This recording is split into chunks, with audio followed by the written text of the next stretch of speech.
महिला को वो सच्चे दिल से ही होता है, तो इसलिए उसको जरूर मानना चाहिए।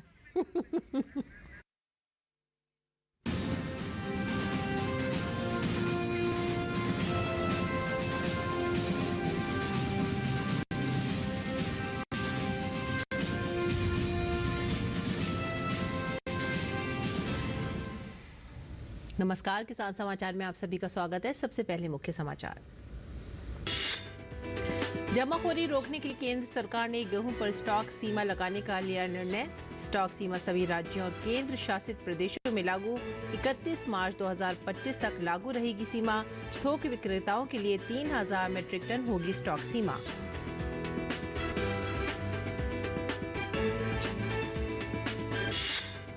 चौसठवें ISO परिषद की बैठक का उद्घाटन। केंद्रीय उपभोक्ता मामले, खाद्य और सार्वजनिक वितरण मंत्री प्रहलाद जोशी का वैश्विक जैव ईंधन गठबंधन को बेहतर बनाने पर जोर। कहा, किसान, उद्योग, पर्यावरण और जल संरक्षण पर देना है जोर। केंद्रीय कृषि एवं किसान कल्याण मंत्री शिवराज सिंह चौहान का हरित पर्यावरण का संदेश। पूसा स्थित भारतीय कृषि अनुसंधान परिषद परिसर में लगाया आम का पौधा। प्रतिदिन पौधारोपण के संकल्प पर दिया जोर।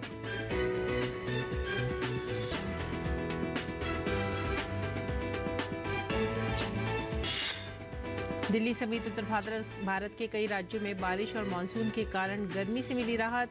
मौसम विभाग ने गुजरात, मध्य प्रदेश, झारखंड, बिहार, यूपी, दिल्ली समेत कई राज्यों में बारिश की जताई संभावना।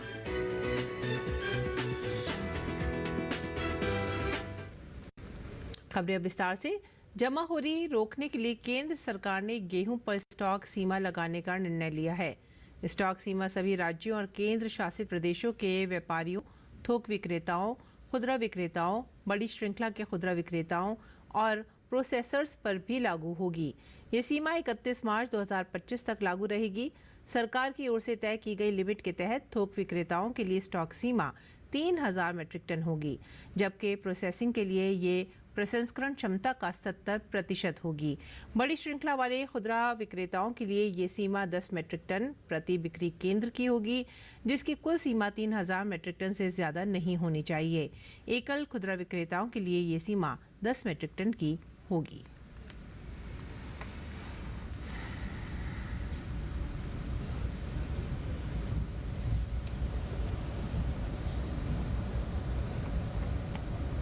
और चीनी और जैव ईंधन उभरते परिदृश्य नाम से आयोजित 64वें ISO परिषद की बैठक का उद्घाटन केंद्रीय उपभोक्ता मामले, खाद्य और सार्वजनिक वितरण मंत्री प्रहलाद जोशी ने किया। कार्यक्रम में अंतर्राष्ट्रीय प्रतिनिधि, भारतीय चीनी मिलों के शीर्ष प्रबंधन, ISMA और NFCSF जैसे उद्योग संघ और तकनीकी विशेषज्ञों ने हिस्सा लिया। वैश्विक स्तर पर चीनी क्षेत्र के भविष्य, जैव ईंधन, स्थिरता और किसानों की महत्वपूर्ण भूमिका पर चर्चा करते हुए केंद्रीय मंत्री ने कहा कि हमें वैश्विक जैव ईंधन गठबंधन को बेहतर बनाना है, साथ ही किसान, उद्योग, पर्यावरण और जल संरक्षण पर भी जोर देना है। India is the second largest producer and the highest consumer of the world, and इसमें जो इनोवेटिव और इसमें इसका एक बाई प्रोडक्ट है बायोफ्यूल भी, तो बायोफ्यूल के बारे में भी अच्छा काम होना चाहिए, क्योंकि thrust honourable prime minister is giving thrust as far as renewable energy is concerned, उसके लिए भी इधर चर्चा होके आगे बढ़ना है। पेड़ पौधे प्रकृति के उस वरदान की तरह होते हैं जो न सिर्फ हमारी आस्था से जुड़े होते हैं बल्कि सृष्टि की भी रक्षा करते हैं। इसीलिए अधिक से अधिक पौधे लगाएं और अपनी पृथ्वी को हरा भरा बनाएं। ऐसे में केंद्रीय कृषि एवं किसान कल्याण मंत्री और मध्य प्रदेश के पूर्व मुख्यमंत्री शिवराज सिंह चौहान प्रतिदिन पौधारोपण कर रहे हैं। इसी क्रम से पूसा स्थित भारतीय कृषि अनुसंधान परिषद परिसर में शिवराज सिंह चौहान ने आम का पौधा लगाया और हरित पर्यावरण का संदेश दिया। गौरतलब है कि शिवराज सिंह के प्रतिदिन पौधरोपण के संकल्प को फरवरी माह से 3 वर्ष पूरे हुए हैं। आगे बढ़ेंगे अगली खबर की तरफ। नीडोनॉमिक्स संतुलित कृषि ढांचा तैयार करने में सहायक हो सकता है। जगन्नाथ विश्वविद्यालय जयपुर के पूर्व कुलपति प्रोफेसर एम गोयल ने श्री कर्ण नरेंद्र कृषि महाविद्यालय जौबनेर के विद्यार्थियों को संबोधित करते हुए कहा कि नीडोनॉमिक्स एक आर्थिक दर्शन है जो संसाधनों के आवंटन और कृषि उत्पादों की खपत में आवश्यकता आधारित दृष्टिकोण को प्राथमिकता देता है। ये विचारधारा न केवल किसानों और उपभोक्ताओं की जरूरतों को संतुलित करती है बल्कि पर्यावरण को भी प्राथमिकता देती है। प्रोफेसर गोयल ने कहा कि इसके सिद्धांतों पर आधारित कृषि एक संतुलित कृषि ढांचा तैयार कर सकती है। नीडोनॉमिक्स किसानों को एकीकृत और विषयक तकनीकों का उपयोग करने के लिए प्रोत्साहित करता है जिससे वे प्राकृतिक संसाधनों का अधिकतम उपयोग कर सकें। प्रोफेसर गोयल ने नीडो एग्रीकल्चर की नई कहानी लिखने के लिए स्ट्रीट स्मार्ट यानी सरल, नैतिक, कार्य उन्मुख, उत्तरदायी और पारदर्शी हितधारक बनाने की आवश्यकता पर जोर दिया। उन्होंने जोर देकर कहा कि नीडोनॉमिक्स के सिद्धांतों पर आधारित कृषि न केवल टिकाऊ और न्यायसंगत है बल्कि ये कृषि क्षेत्र को अधिक लचीला बना सकती है। केंद्रीय विज्ञान और प्रौद्योगिकी राज्य मंत्री स्वतंत्र प्रभार डॉक्टर जितेंद्र सिंह ने राजधानी नई दिल्ली में CSIR के एक सप्ताह एक थीम अभियान का शुभारंभ किया। कार्यक्रम के तहत देश भर में फैले CSIR के 37 संस्थानों में प्रत्येक एक सप्ताह के भीतर अलग अलग थीम आधारित विशेष कार्यक्रम आयोजित होंगे जो आगामी 17 दिसंबर तक चलेंगे। देखते हैं हमारे संवाददाता ओपी यादव की ये रिपोर्ट। केंद्रीय विज्ञान एवं प्रौद्योगिकी एवं CSIR का 1 वीक 1 थीम देशव्यापी अभियान शुरू हो गया है। अभियान के तहत देश भर में फैले CSIR के सभी 37 संस्थानों में प्रत्येक सप्ताह के भीतर विशिष्ट नवाचारों और तकनीकी सफलताओं को प्रदर्शित करने के अलावा अन्य कार्यक्रम होंगे। 1 वीक 1 थीम के कर्टन रेजर कार्यक्रम का उद्घाटन करने आए केंद्रीय विज्ञान एवं प्रौद्योगिकी राज्य मंत्री स्वतंत्र प्रभार डॉक्टर जितेंद्र सिंह ने कहा कि थीम आधारित इस अभियान से युवा नवोन्मेषकों, छात्रों, शिक्षाविदों और उद्योग के स्टेक होल्डर्स को फायदा होगा। So I said, why not we have 1 week, 1 theme, because there are labs, more than one, who are engaged in a common project. And so I'm glad that we are now into this. While I was listening to the earlier speaker, the thought occurred to me is that next time we could integrate the institutes outside CSIR as well as the industry connected with that kind of work. कार्यक्रम में मौजूद CSIR की महानिदेशक DSIR की सचिव doctor N कैलेसेल्वी ने कहा कि इस तरह के कार्यक्रमों के आयोजन से संस्थानों में हो रहे अनुसंधान और नवाचारों को बढ़ावा देने में मदद मिलेगी। Today is a very important day, exceptionally interesting and significantly important day because CSIR is writing a new chapter in the name of 1 week, 1 team in the entire legacy and history of CSIR, and the entire credit goes to the Honorable Minister of Science and Technology. कार्यक्रम में मौजूद CSIR संस्थानों के निदेशकों और CSIR संस्थानों से तकनीकी मदद लेकर स्टार्टअप चला रहे उद्यमियों ने भी अपने विचार रखे।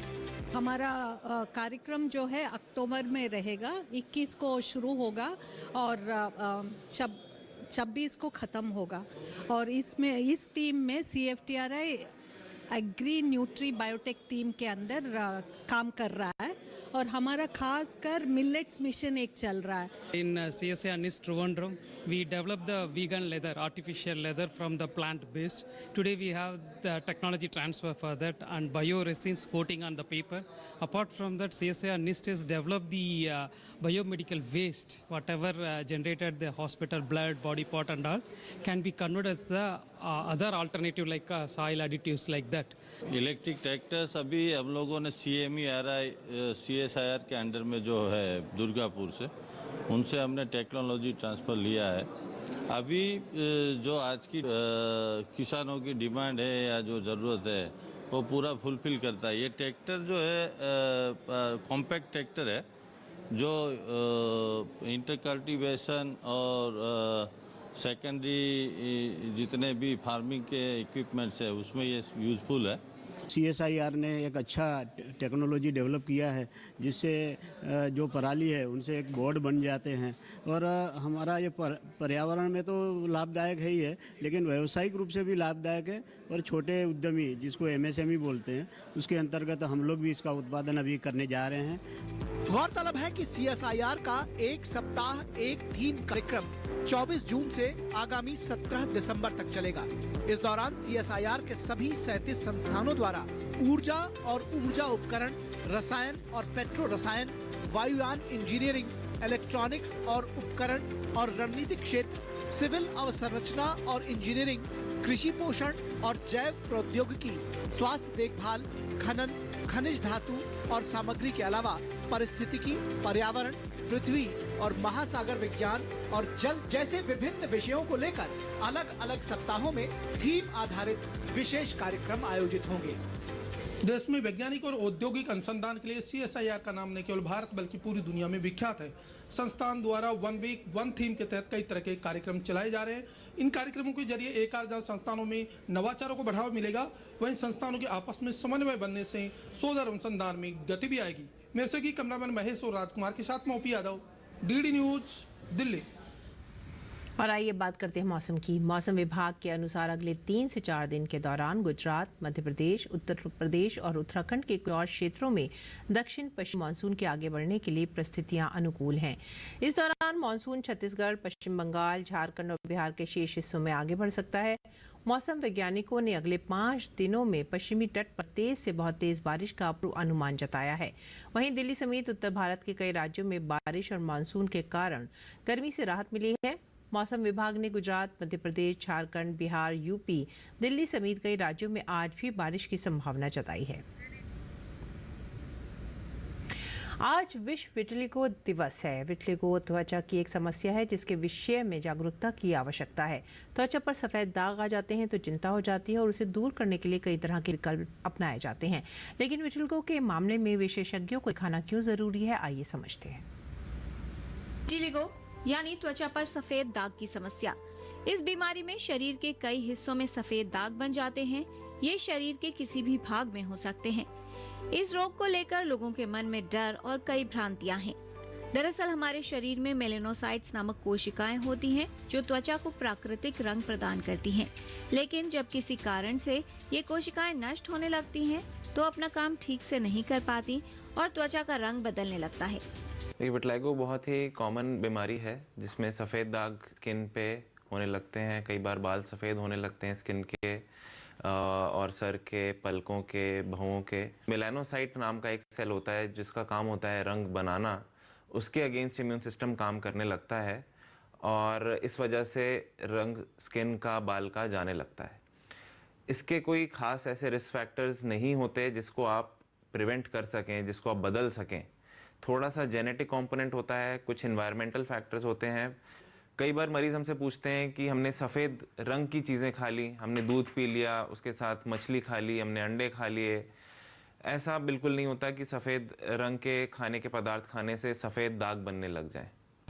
हमारे शरीर का इम्यून सिस्टम यानी प्रतिरक्षा प्रणाली जब अपने ही शरीर के ऊतकों को नुकसान पहुंचाने लगता है तब ऐसा होता है। विटिलिगो में त्वचा में मेलेनोसाइट्स कोशिकाएं नष्ट हो जाती हैं या फिर कार्य करना बंद कर देती हैं, जिसकी वजह से त्वचा और बालों का रंग हल्का होने लगता है या फिर सफेद हो जाता है। अगर किसी को सफ़ेद दाग होता है और उसको शक है कि उसको विटिलिगो हो रहा है तो उसको एक स्किन विशेषज्ञ से मिलना चाहिए। विटिलिगो एक लौता कॉज नहीं है सफ़ेद दाग होने का। कई बार और बहुत ही साधारण चीज़ें हो सकती हैं जो विटिलिगो जैसी नज़र आती हैं पर विटिलिगो नहीं होती। जैसे कि कुछ ड्राई स्किन, कई बार ड्राई स्किन के पैचेस चेहरे पर होते हैं जिसको हम पिट्रियासिस एल्बा बोलते हैं। वो विटिलिगो जैसा लग सकता है पर वो विटिलिगो नहीं होता और बहुत आसानी से उसका इलाज किया जा सकता है। कुछ और बर्थ मार्क्स होते हैं जो जन्म से होते हैं जो विटिलिगो जैसे लग सकते हैं।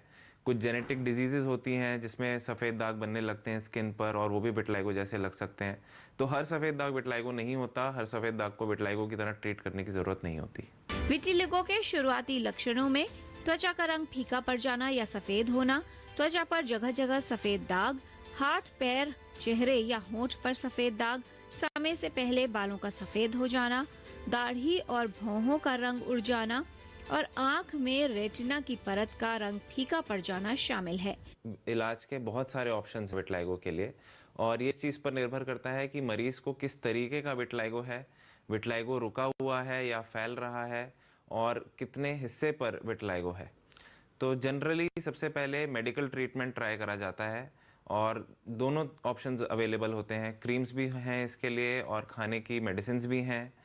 एक लाइट थेरेपी नाम का भी एक ऑप्शन होता है जिसको फोटोथेरेपी बोलते हैं, उससे भी बहुत अच्छा कलर आ जाता है। जिन मरीज़ों में बीमारी रुकी हुई होती है और मेडिकल ट्रीटमेंट से रंग नहीं आ रहा होता, उनके लिए सर्जिकल ऑप्शंस ट्राई किए जा सकते हैं। सर्जिकल ऑप्शन भी बहुत सारे तरीक़ों के हैं, और अगेन वो इस चीज़ पे डिपेंड करता है कि कितने बड़े हिस्से पे रंग लाने की कोशिश करनी है। ऐसा होने पर विशेषज्ञ को दिखाएं और जानिए कि कहीं ये विटिलिगो की समस्या तो नहीं। किरण भारद्वाज, डीडी न्यूज। और आइए अब जान लेते हैं मंडी भाव।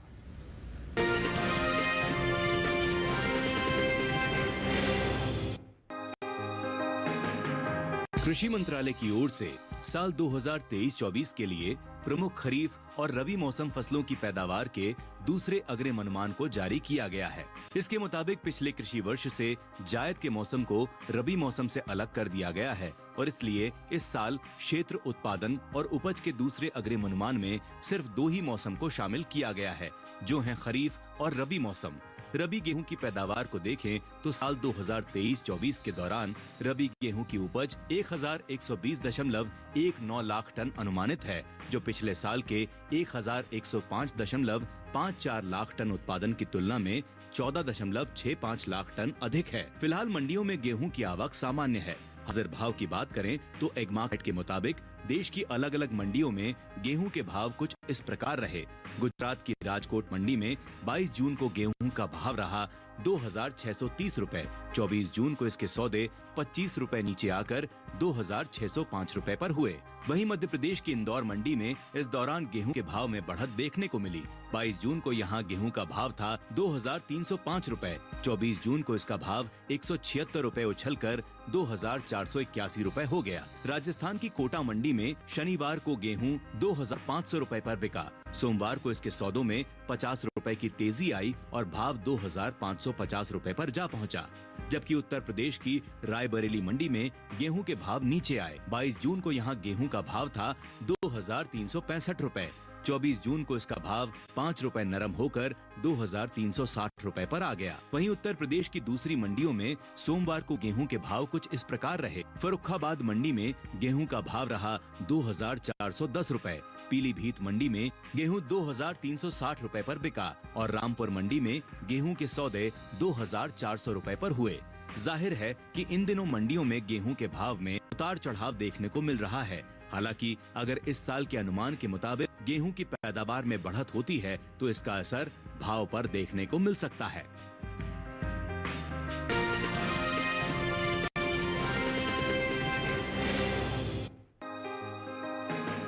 इन दिनों सरसों की आवक मंडियों में सामान्य बनी हुई है। भाव की बात करें तो एगमार्क नेट के मुताबिक देश की अलग अलग मंडियों में सरसों के भाव कुछ इस प्रकार रहे। गुजरात की राजकोट मंडी में 22 जून को सरसों का भाव था 5,150 रुपए। 24 जून को यहां सरसों के सौदे बिना किसी बदलाव के 5,150 रुपए पर हुए। कालोल मंडी में इस दौरान सरसों के भाव नीचे आए। 22 जून को यहां सरसों का भाव रहा 4,700 रुपए।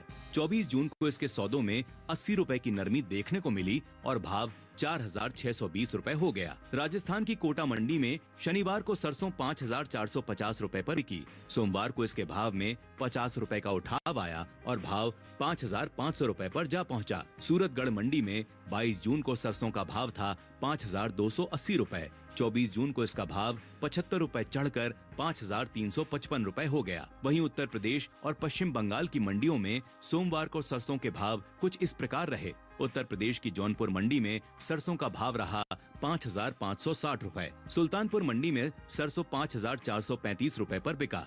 पश्चिम बंगाल की आसनसोल मंडी में सरसों का भाव रहा 6,050 रुपए, जबकि इंडस मंडी में सरसों के सौदे 5,650 रुपए पर हुए। वहीं बात सरसों की पैदावार की करें तो इस साल तिलहनी फसलों में शामिल सरसों की पैदावार बीते साल के लगभग बराबर देखने को मिल सकती है। हाल ही में जारी कृषि मंत्रालय के दूसरे अग्रिम अनुमान के मुताबिक देश में घरेलू स्तर पर साल 2023-24 के दौरान 126.96 लाख टन सरसों पैदा होने का अनुमान है। वहीं पिछले साल की समान अवधि के दौरान सरसों की उपज लगभग इतनी ही थी।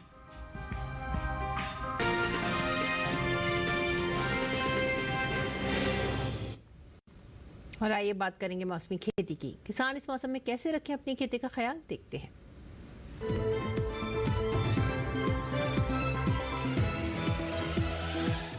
नमस्कार, आप देख रहे हैं डीडी किसान। मैं हूं एआई कृष और आज हम खेती किसानी से संबंधित सलाहों के बारे में पूरी जानकारी देंगे। भारत में सब्जियां बड़े पैमाने पर बोई जाती हैं।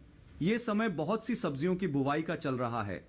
देखते हैं एक रिपोर्ट और जानते हैं किसान इस समय कौन कौन सी सब्जियां अपने खेतों में लगा सकते हैं और कौन सी सब्जी नर्सरी तैयार कर सकते हैं। ये मौसम बेल वाली सब्जियों की बुवाई के लिए उपयुक्त है। किसान इस समय लौकी, तोरी, करेला, टिंडा, खीरा और ककड़ी के अलावा कद्दू, तरबूज, खरबूजा और पेठा बो सकते हैं। जो किसान बुवाई कर चुके हैं वो खेतों में पर्याप्त नमी बनाए रखें।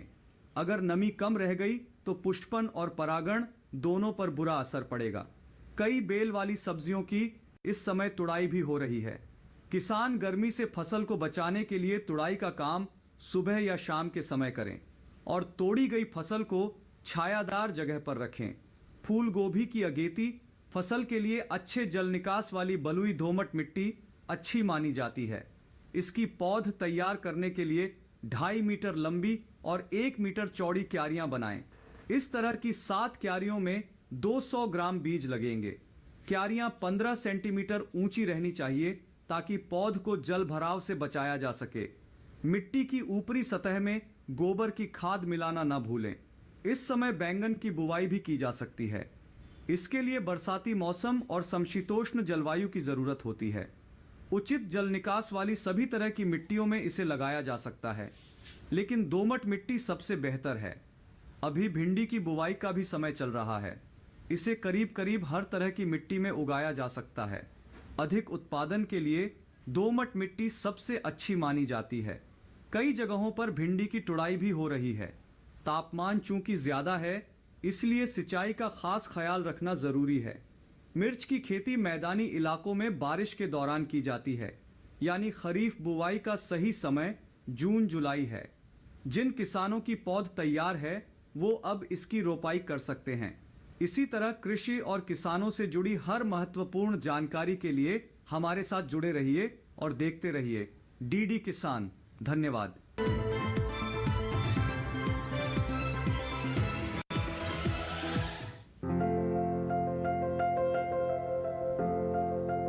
यह मौसम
पानी में मिलाकर कीट प्रभावित जगह पर छिड़काव करें। लाल कीड़े के अलावा खीरे की फसल में फल मक्खी का हमला भी हो सकता है। फल मक्खी से बचाव के लिए मेलाथियान 50 EC दवा की 2 मिलीलीटर यानी 2 छोटे चम्मच मात्रा को 1 लीटर पानी में मिलाकर कीट प्रभावित जगह पर छिड़काव करें। ध्यान रखें कि इन दवाओं का उपयोग विशेषज्ञों की सलाह से ही करें।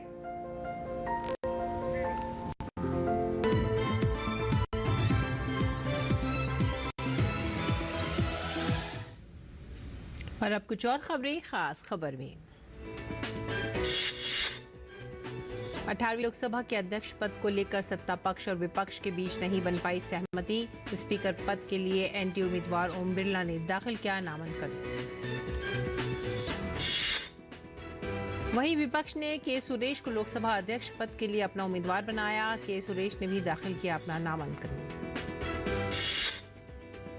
राज्यसभा का सत्र भी बृहस्पतिवार से ही होगा शुरू। संसद का ये सत्र आगामी 3 जुलाई को हो जाएगा संपन्न।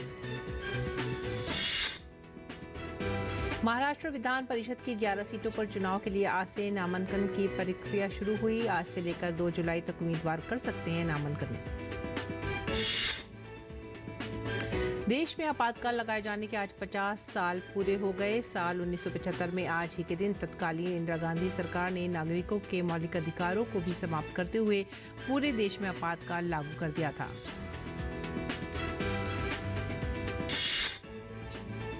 प्रधानमंत्री नरेंद्र मोदी ने 1975 में देश में लगाए गए आपातकाल को लोकतंत्र का काला दिन बताया।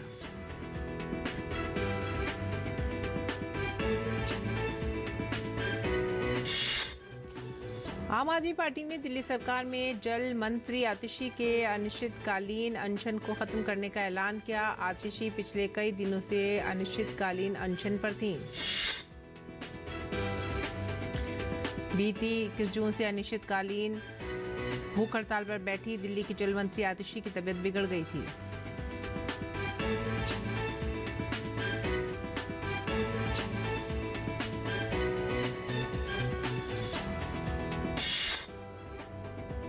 इसी के साथ ही आप हमारी पूरी टीम को दीजिए आज्ञा। नमस्कार।